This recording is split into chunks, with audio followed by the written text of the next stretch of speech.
vocês algo que eu acho que preciso mais do que todo mundo. Mais do que todos vocês aí, eu vejo que eu necessito crer, acreditar e viver em cima daquilo que eu pretendo comentar hoje.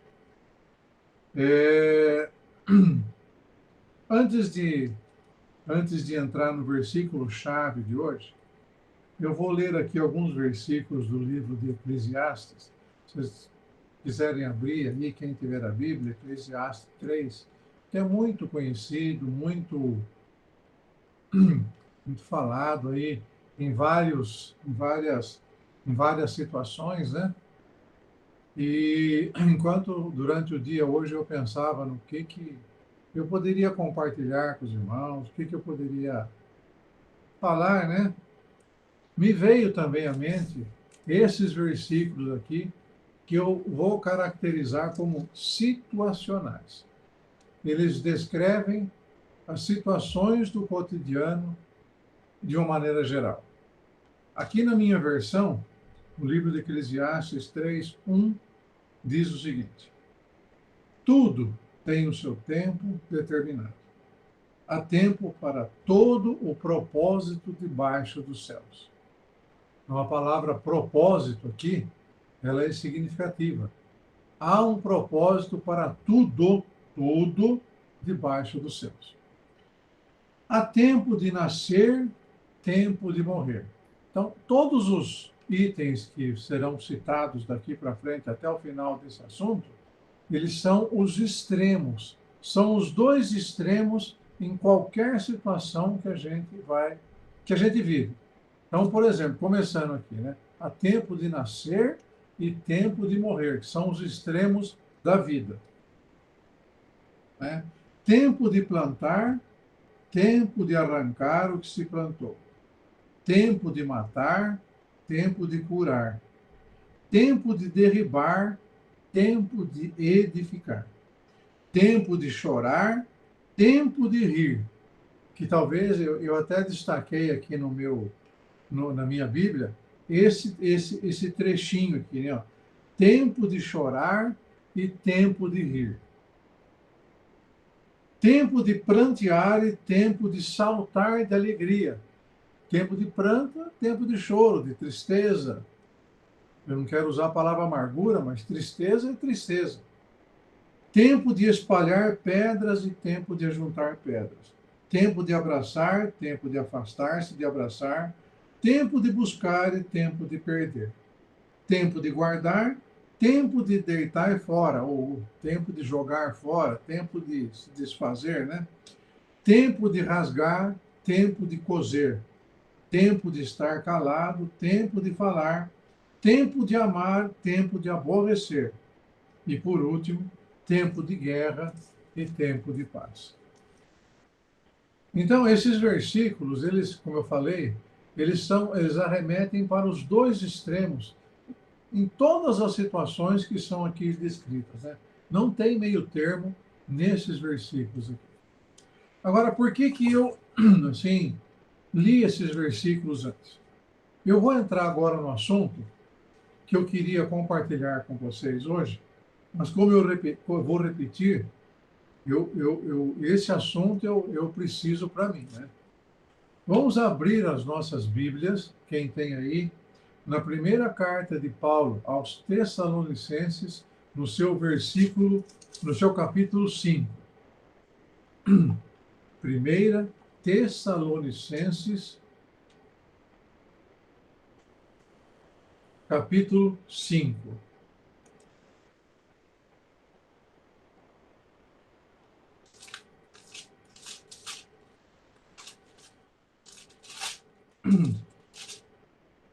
Primeira Tessalonicenses, versículo 5. São poucos versículos nesse capítulo 5, e a partir do versículo 18, ele diz o seguinte, vamos colocar aqui a partir do 16, né? Regozijai-vos sempre. Quer dizer, ficai alegres sempre. Está aí, ó. Alegrem-se sempre. A minha versão diz regozijai-vos. Mas aí, nessa que a Adriana colocou, diz alegrem-se sempre. Esse sempre aí resume tudo. Em qualquer daquelas situações que a gente poderia estar vivendo, como está descrito ali no livro de Eclesiastes, a ordem é uma só: alegrar-se sempre. É fácil? É assim, tudo bem viver assim? Para mim, não. Eu tenho momentos que, olha, eu vou te contar, se eu olhar para mim no espelho, eu fico com dó de mim, eu fico com raiva de mim, porque eu sei como é que eu sou, né? Mas a ordem que começa aí é alegrem-se sempre. E a segunda ordem aí é orem continuamente. Acho que aí está a chave, o segredo daquilo que eu estou comentando. E deem graças em todas as circunstâncias. Ele não fala em algumas, ou dar graças apenas nos momentos de alegria, apenas nos momentos de nascer, apenas nos momentos de paz. Não. Ele diz para dar graças em todas as circunstâncias. Então, é na guerra, na paz, na morte, no nascimento, na alegria, na tristeza, né? Pois esta é a vontade de Deus para vocês em Cristo, né? Em Cristo, e aqui na minha versão diz, né? Em tudo dai graças, porque esta é a vontade de Deus em Cristo Jesus para convosco. E esse então é o capítulo, é a palavra que eu gostaria de estar ministrando nessa noite. Esse versículo que o apóstolo Paulo coloca aí para a igreja de Tessalônica, nos dá aí uma referência, uma indicação, uma orientação, nos dá um norte de como nós devemos viver e nos relacionar com Cristo no dia a dia da nossa vida. Nessa carta fica bem claro aí que a vontade, a orientação, a indicação do apóstolo Paulo aí é edificar a vida, a nossa vida, a vida desses irmãos de uma forma geral, né? Através de uma vida eterna de gratidão. Então, para isso, ele dá essas orientações. Primeiro, alegrem-se sempre. Né? Uma vez eu estava conversando assim com um pastor, eu vou falar o nome dele porque é uma alegria, né? O pastor Narciso, lá de Itupeva. Assim, uma das características do pastor Narciso é um sorriso abundante. Então, eu costumo dizer assim, né? O pastor Narciso, eu acho que ele sorri até em velório. Você está conversando com ele está sorrindo. Eu creio que é a expressão dele. E eu creio que ele vive desse jeito. E tomara que eu esteja certo de que ele vive dessa forma assim, alegre, contente, sorrindo todo o tempo. Né? Porque essa deve ser a característica de todo cristão. Então, porque nós sabemos, né, que em todas as circunstâncias e não por todas as circunstâncias. Existe uma diferença aí, né, de em todas e por todas. Por que eu estou colocando isso? Porque eu fui buscar um estudo bíblico a respeito desse assunto e eu não tinha notado essa situação, né? Essa observação pequena. Em tudo dai graças, em todas as circunstâncias. Então, independente de como você está agora, nesse momento, então, dai graças. E não, como às vezes acontece da nossa linha de raciocínio, nosso pensamento, ser análogo a colocar da seguinte forma: gratos por todas as circunstâncias. Se eu, como cristão, pensar em ser grato pelas circunstâncias, então, automaticamente, eu penso que quando acontecem coisas boas, quando tudo vai de acordo com aquilo que me faz bem para minha pessoa, para minha família, sei lá o quê, então eu sou grato a Deus. Mas se acontece algum revés, ou acontece alguma coisa aí que entristece o meu coração, então eu não estou sendo grato. Aí eu não, se eu estou vivendo pelas circunstâncias, ou é, pelas circunstâncias, então eu tenho a tendência de não ser grato a Deus. E eu examinando a minha vida, eu sinto, eu percebo que eu acho dessa forma. Por isso que eu estou falando que eu estou pregando para mim. Em boa parte da minha vida, do meu dia a dia, eu diria até nos últimos dias, eu não digo no dia de hoje, mas nós aqui em casa, eu, Cidinha, a família, passamos por assim, um momento difícil, um momento complicado, que não vale a pena entrar nele. E a minha família que me conhece, minha família que sabe muito bem olhar para mim e dizer o que está se passando comigo, percebeu, sabe, que eu não consigo disfarçar e que nesses tempos atrás aí eu passei com o semblante caído. Eu passei assim com a cara no chão, sabe, assim, de tão ruim que eu estava por dentro. Por isso que eu vou repetir, eu estou pregando para mim, pessoal, tá? Amados irmãos. Eu estou falando para mim essa palavra. Porque eu tenho percebido e tenho visto que eu vivo em função das circunstâncias e não em função do que Deus representa para mim. Por isso que o apóstolo Paulo aqui, ele faz essa colocação e dá essas duas orientações. Primeiro, em tudo dai graças. Segundo, orai sem cessar. Então, eu quero dizer que nesse tempo de dificuldade, eu não deixei de orar. Isso é um fato que o Espírito Santo colocou no meu coração. Então, levantava de madrugada, de manhã, e ajoelhava lá na sala, ou ajoelhava junto com a Cidinha, e buscava o Senhor. E buscava o Senhor. Só que assim, buscava, pedindo ao Senhor que abreviasse o tempo de tribulação que a gente estava passando. Não era fácil naquele momento pensar assim, vou ficar alegre, vou fazer de conta que está tudo bem, vou sair dando pulos de alegria. Não. Principalmente minha família que me conhece, viu o meu semblante caído, viu as circunstâncias que às vezes que eu estava vivendo, né? E eu percebi que nesse tempo, talvez seja a coisa mais importante que eu percebi, que a minha atitude nesse tempo aí era semelhante, muito igual à situação que eu já critiquei pregando muitas vezes do povo de Israel no deserto.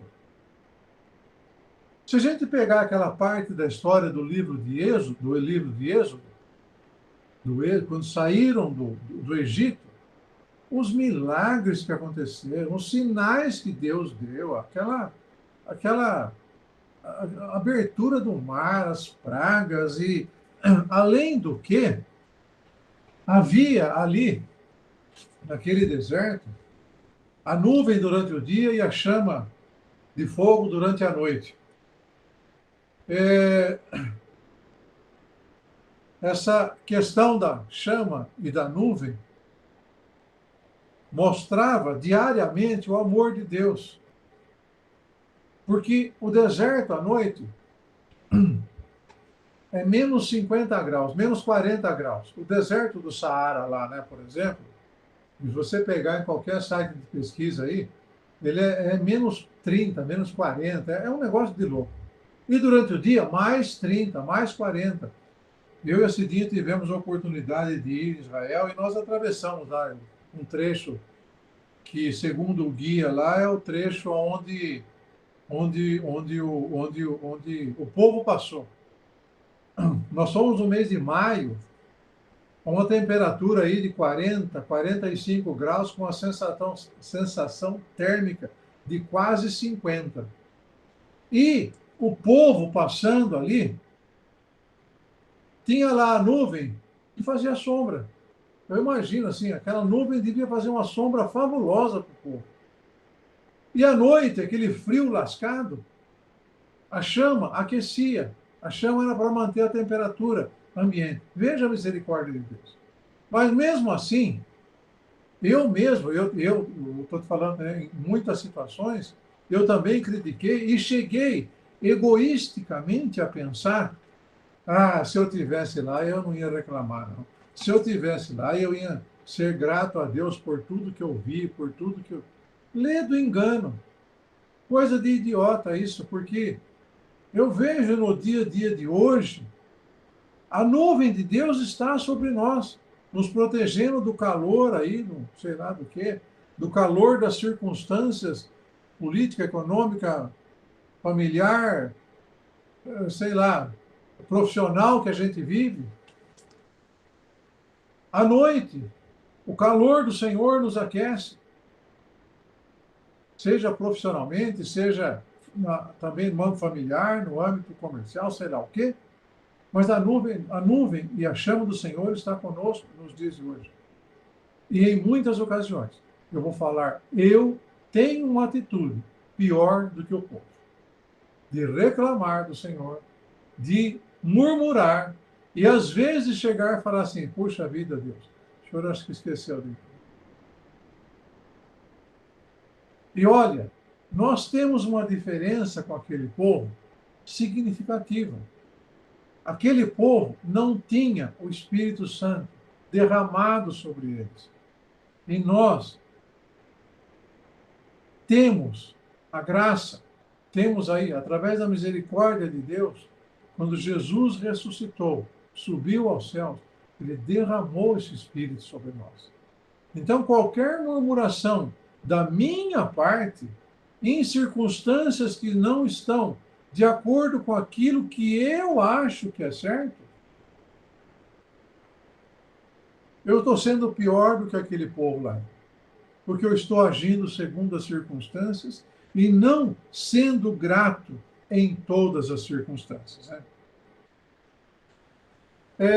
Por que eu estou falando dessa diferença entre nós e o povo de uma forma geral?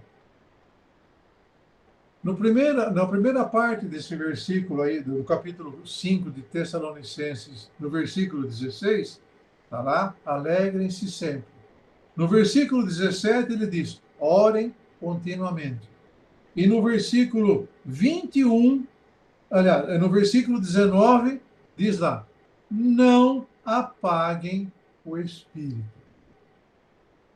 Então, essa diferença entre nós e esse povo, que é estar cheio do Espírito Santo, estar com o Espírito Santo derramado dentro de nós, nos dá já todas as condições de ser eternamente grato a Deus em todas as circunstâncias, e não por todas as circunstâncias. Né?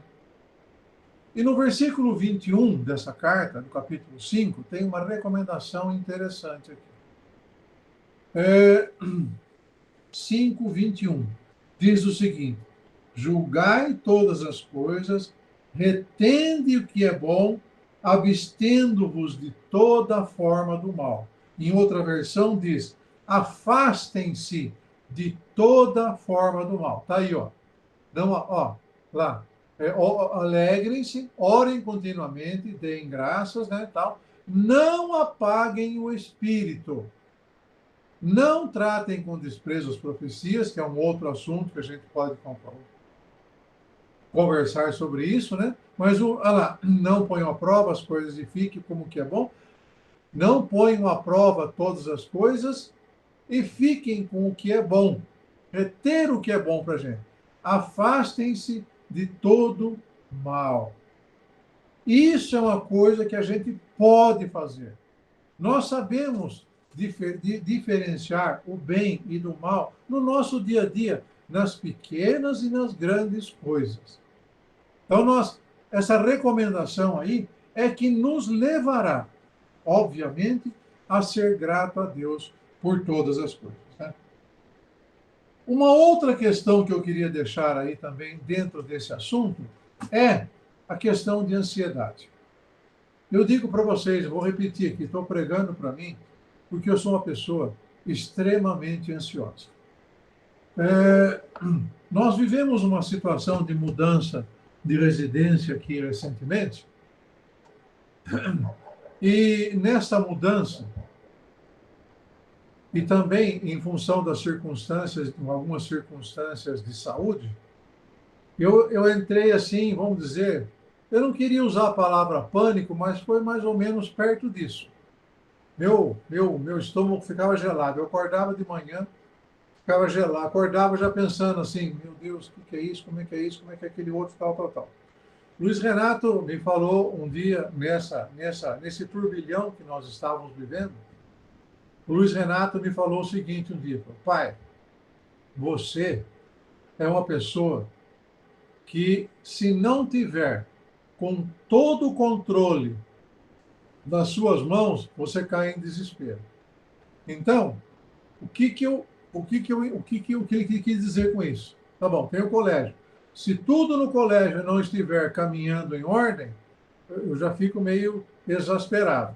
Se a minha família está com algum problema em qualquer área, eu fico exasperado. E se as questões financeiras, decisões tomadas, por exemplo, na troca de casa, na venda, na compra de uma, está fora do meu controle, eu começo a ficar com o estômago gelado. Então, quer dizer, eu só consigo ficar bem, eu, Renato, se tudo que está à minha volta está sob controle, está tudo harmonioso. Pode não estar assim definido, mas harmoniosamente está tudo ali dentro daquela linha reta. Então, de fato, esse é o meu perfil de viver. E é bom viver assim? Não, não é. Porque eu vivendo dessa maneira, só vou conseguir ficar bem quando tudo estiver bem. E nisso eu esqueço que tudo está no controle de Deus.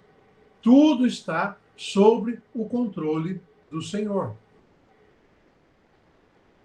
E eu falo assim, jamais nós devemos, ou melhor, eu não devo nunca mais ter essa atitude de, às vezes, olhar, ler essas passagens do povo no Antigo Testamento saindo do deserto e criticá-los.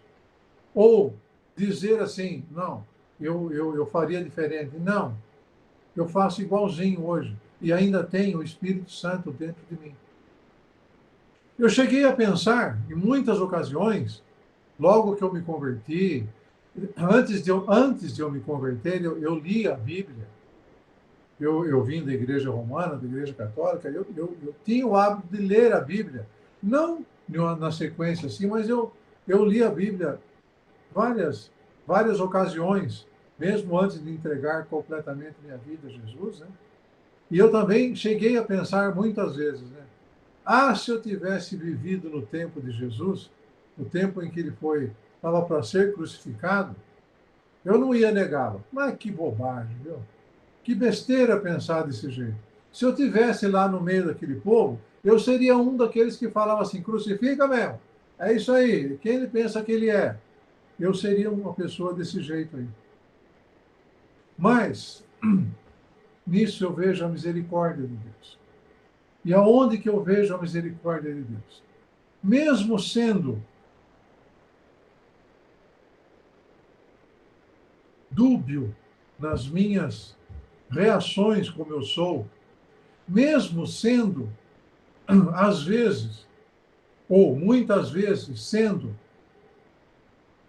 afetado por aquilo que eu acho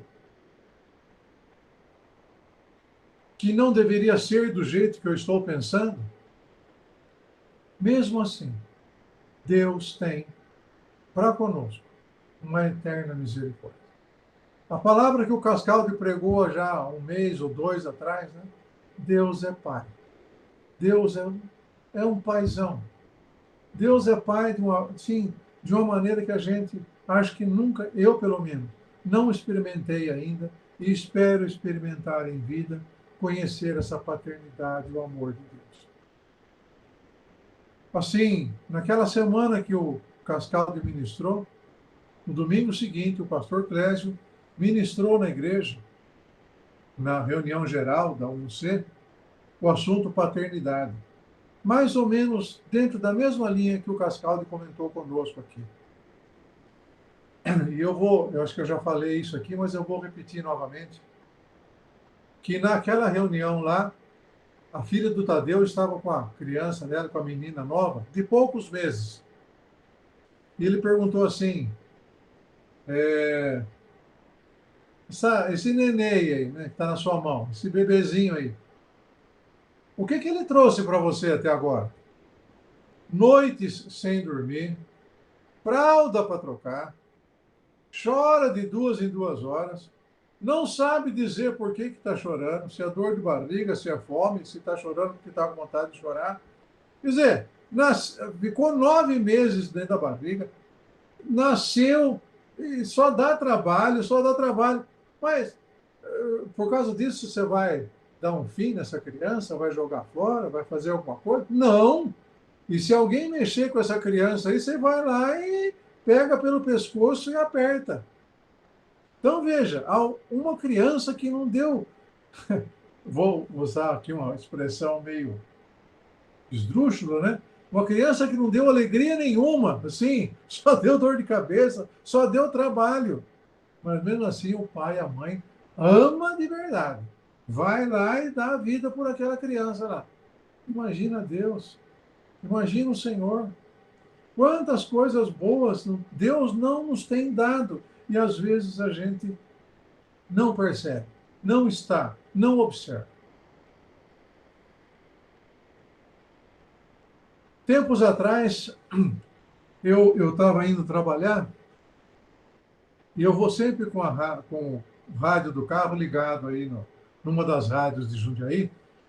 Uma porque eu gosto de um programa noticiário lá que passa de manhã, e outra porque tem um amigo que trabalha lá, um que já foi meu aluno, foi aluno lá da FCG, né? Hoje ele é radialista, ele já era radialista e tem um programa lá e tal.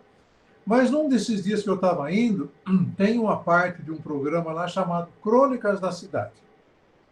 E nesse dia tinha uma crônica que o radialista leu lá, e essa crônica falava que Jesus Cristo resolveu vir de novo para esse mundo. Só que ele veio disfarçado. Ele não veio assim, não foi a segunda vinda, né, vamos dizer. Ele veio disfarçado e veio disfarçado de médico do SUS. Olha só que interessante essa crônica. Aí, chegou numa noite fria, ele colocou um jaleco, entrou num pronto-socorro lá do SUS e chegou para o médico que estava lá de plantão e falou assim, o médico estava lá cansado já, de noite, noite fria, tudo, né? E ele falou, eu vim aqui para substituir você, você pode ir para casa agora que eu vou continuar o plantão, né? O médico que estava lá foi embora, Jesus sentou na cadeira lá, tinha uma fila de espera lá, e chamou o primeiro da fila. Aí veio um sujeito lá com a cadeira de roda, parou em frente à mesa, Jesus perguntou, pois não, qual é o seu problema, né? Falou, doutor, olha, fazem 3 meses que minhas pernas ficaram fracas, eu estou aqui na cadeira de roda, não consigo levantar, eu não consigo fazer nada e tal. Jesus olhou para ele e falou assim, levanta e anda. O sujeito deu um pulo, pegou a cadeira de roda e saiu assim, né? A hora que ele saiu, o segundo da fila perguntou para ele, e aí, ó, como é que é o médico novo aí, né? Igualzinho aos outros, tudo igual. Nem me examinou, mandou eu embora. Nem receita médica ele me deu. Tá vendo? É igualzinho aos outros. Eu pensei um pouco nessa crônica aí, e eu pensei assim, eu tenho agido desse jeito. Às vezes Jesus está do meu lado, fazendo um milagre na minha vida, e eu não consigo ver esse milagre, eu não consigo ver Jesus, porque eu estou olhando para as circunstâncias, eu estou olhando para mim, eu estou olhando para, sei lá, para outra coisa, para lá, para cá, para lá, para cá, e eu não consigo ver o milagre que Jesus está fazendo na minha vida, nesse momento. Então, assim, eu quero aprender, eu preciso aprender a dar graças em tudo, em todas as circunstâncias.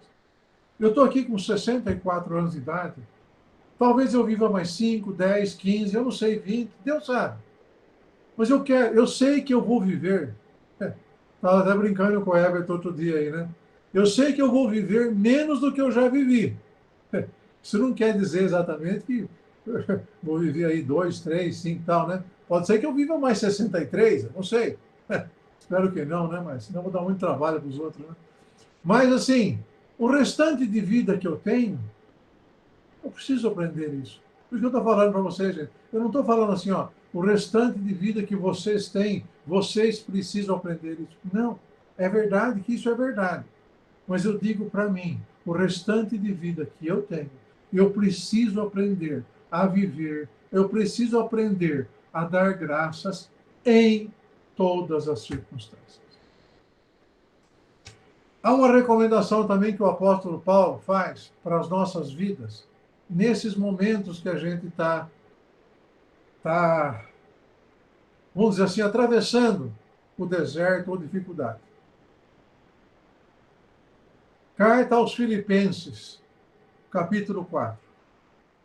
O apóstolo Paulo diz o seguinte: não andem ansiosos por coisa alguma, mas em tudo, pela oração e súplicas e com ações de graças, apresentem seus pedidos a Deus.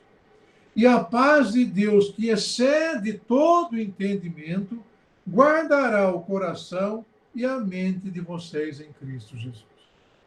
Que maravilha! Isso aqui precisava estar pregado no meu coração, precisaria estar escrito no meu coração lá, tatuado no meu coração, sei lá o quê, para eu viver desse jeito assim. Para encerrar, eu quero dar aqui um outro exemplo de novo, um outro exemplo não, quero narrar uma situação que eu vivi, né? Na década de 80, do século passado, né, quando a gente fala assim, dá a impressão que a gente é velho que nem uma coisa, né? Mas é verdade, né? Na década de 80, eu sou filho único e meu pai, ainda vivo, ele foi acometido aí de gangrena na perna direita em decorrência do diabetes e foi preciso amputar a perna dele. E, gente, assim, olha, fazia tempo que eu não tinha uma morte na família, que eu não tinha uma situação de dificuldade assim com saúde na família, né? E logo meu pai. E, puxa vida, se meu pai morrer, e como é que vai ser a vida dele numa cadeira de rodas? É ele e minha mãe, só eu já era casado nessa época, é ele e minha mãe, tinha minha avó, que na época tinha perto de 80 anos, assim, que vivia com eles lá, com problemas de saúde e tudo mais, né? Então, eu não dormia à noite. Eu ficava assim, eu vou dizer a palavra certa, eu ficava desesperado. Eu ficava assim, meu Deus do céu, o que vai ser, o que não vai ser? Como é que vai ser a vida? O que nós vamos fazer? Será que vai colocar uma prótese? Será que não vai? Mas assim, então. E aí, eu tinha uma síndrome, se é que eu posso chamar dessa forma aí. Eu tinha uma vivência assim, apesar dessas coisas, eu conseguia dormir à noite. Eu dormia.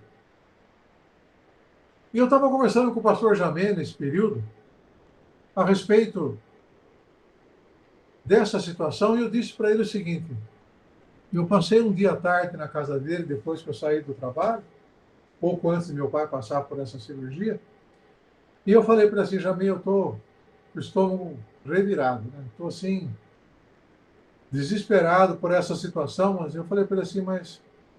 Ele falou assim, não, Deus vai te dar uma boa noite de sono e tal. Eu falei, eu sei, Jamé. Eu falei, eu consigo dormir à noite. Apesar de sentir tudo isso, eu consigo dormir à noite. O meu problema, Jamé, é acordar amanhã cedo.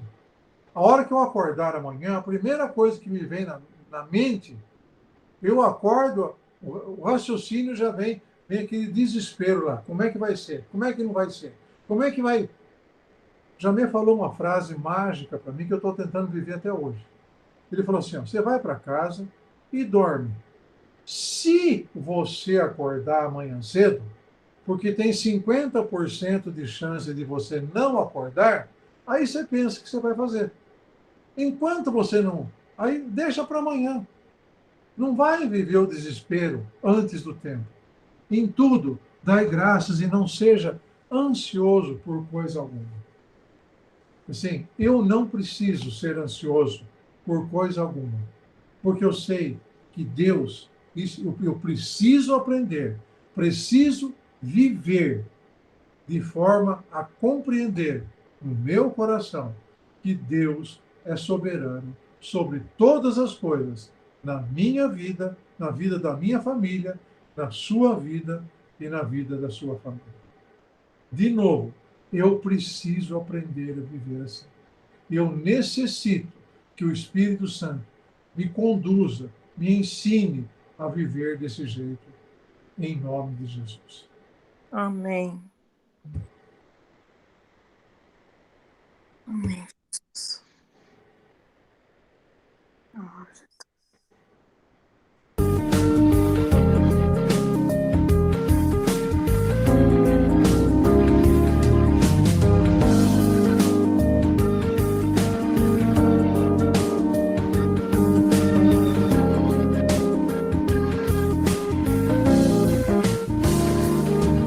Esta paz que sinto em minha alma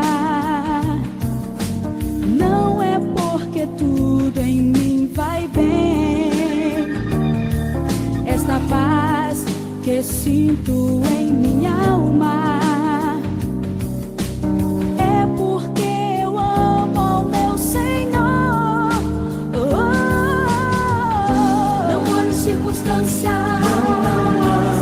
olho seu amor, seu grande amor. Não me guio por vistas, alegre estou.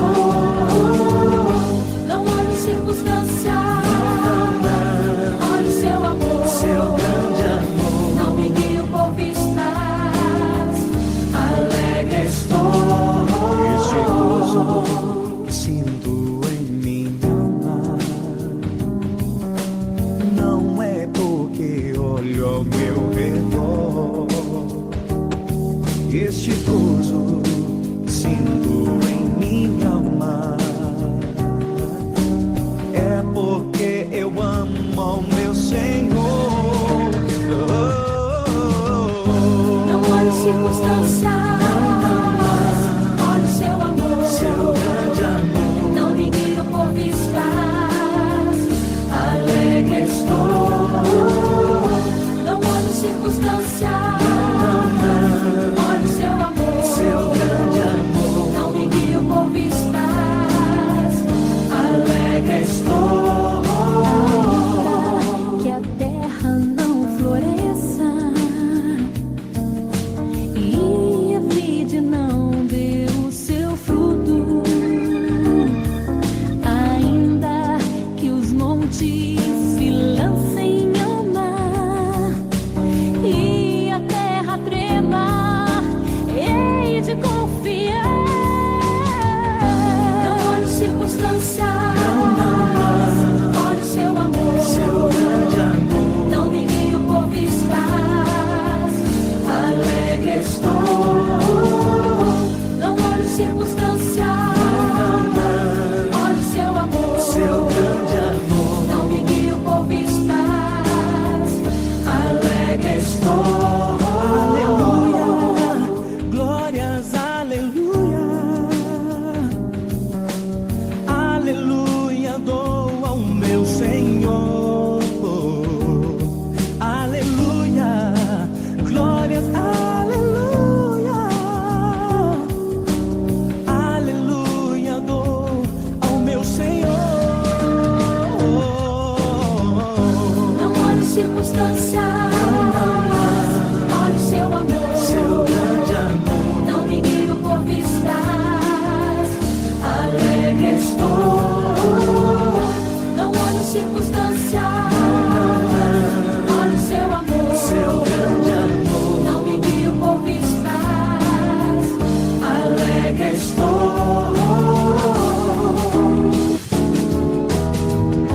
Não olho circunstâncias, olho seu amor. Seu grande amor, Não me guie por vistas, alegre estou. Não olho circunstâncias, olho seu amor. seu grande amor. Não me guie por vistas, alegre estou.